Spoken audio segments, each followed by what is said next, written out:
तर मोगाचे इश्टन आयज आमी ह्या देवाच्या उतराचे नियाळ करता आसतना आमी आमकांच विचारून पळोवंक जाय, म्हजो खासगी घोराबो कसल्या बुनयादीचेर आमी बांदला काय, देवाच्या उतराचेर वा आमच्या संवसारी वस्तूंचेर, हाचेर आमी नियाळ करूया.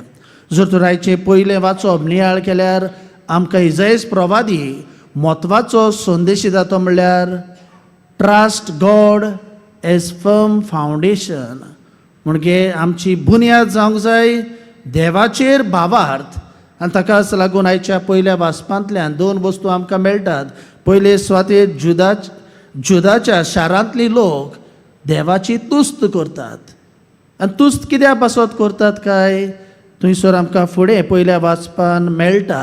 ती देवाची तुस्त करता कित्याक लागून सर्वेस्पराचेर सदांच विस्वास दवरात, कित्याक सर्वेस्पर सदांच तोखता तसले खडप. तांणी देवाचेर विस्वास दवरलेलो आनी ताकाच लागून देव खडप कशें तांचे मुखार उबो जाल्लो.